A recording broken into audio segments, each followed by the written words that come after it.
promeneur dans la nuit. Je suis dressé sur ma couche, le cœur ouvert, le front troublé, et je t'écoute, toi, l'obscurité. Rien ne bouge dans le ciel, rien ne répond dans le tombeau, rien ne remue plus sur la terre, pourtant.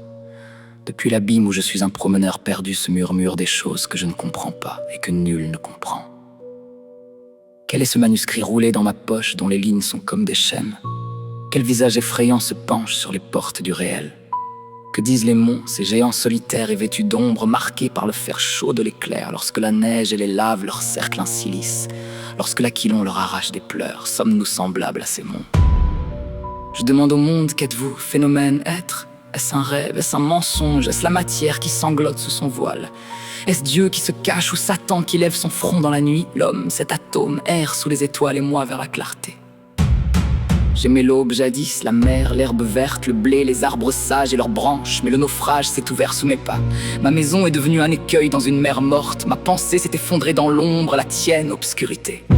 Depuis, j'y vois la porte sombre et sans clé qui mène à la fosse, au cimetière où l'aurore dort et j'essaye en vain de vous décrypter. Ô cieux, temples, porches étoilés et vanités humaines, dis-nous toi, l'aube que j'aimais tant, dis-nous le secret de tes pâleurs. Et vous, comètes, vous traînez vos suaires longs et bizarres dans les terres où roule le tonnerre. Venez-vous des noirs ossuaires? Avez-vous été des hommes?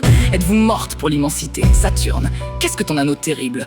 Est-ce un cercle nocturne, un archange puni, une poulie au-dessus du puits infini qui fait tourner dans l'horreur toute cette chaîne infinie? Le ciel, grand et pâle, garde son silence, il ne dit ni oui ni non, il lui raille, nous effare, et l'homme sent que son souffle est peu de choses dans ce grand vide prodigieux. Où va l'homme pâle et troublé quand l'avenir le regarde par les trous sombres des intrications? Quels chevaux entendons hennir dans les décombres de notre passé? Quel mystère se consomme en silence dans le sang, l'âme et nos pensées hérissées, où l'or d'une lyre de poète essaie de gagner le pardon? Laisse-moi, firmament. Je suis là de ton immensité, tes astres, tes vérités qui m'aveuglent, vous, étoiles. Pourquoi ce ciel au-dessus de ma douleur? Pourquoi envoyer ces lueurs quand mon cœur n'est qu'une lampe? Pourquoi cette croissance dans la nuit, cette ombre misérable qui penche ses branches sur nos fronts?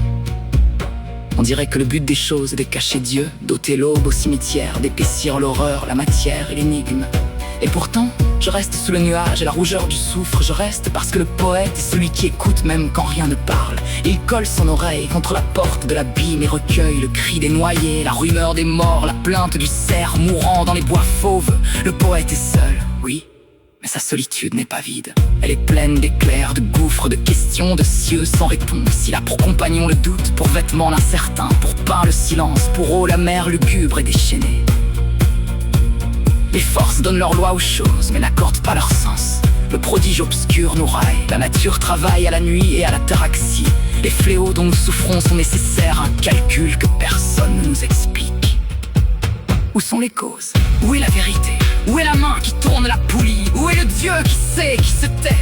Le vent souffle-t-il sur mon doute lorsque, penché sur l'ombre, j'écoute ce que dit ce crieur dans la nuit?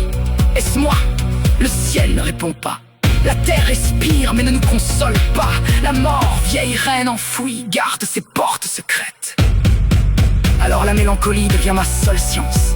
Elle m'apprend que l'homme est petit, plus petit que l'éclair qu'il admire, plus petit que le grain de sable qu'il foule, plus petit que l'écume argentée, plus petit que l'astre qu'il oubliera. Elle m'apprend aussi que cette petitesse n'est pas une chute, car l'homme, fragile et troublé, porte dans son cœur une question suffisamment vaste pour atteindre les cieux. Il ne possède rien, mais il interroge, n'a pas la clé, mais il se tient devant la porte. Il ne voit pas Dieu, mais il souffre de son absence. Il ne comprend pas le spatial ni le céleste, mais il les nomme. C'est très beau.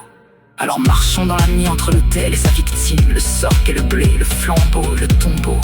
Je suis le poète, c'est-à-dire celui qui fixe ce qui est fort. Mes strophes ne sauvent personne, mes pensées ne défont qu'une chaîne. Ma clarté n'est qu'une herbe verte au bord d'une fosse. Mais tant que je puis dire, aux profondeurs, qu'est-ce que vous me voulez?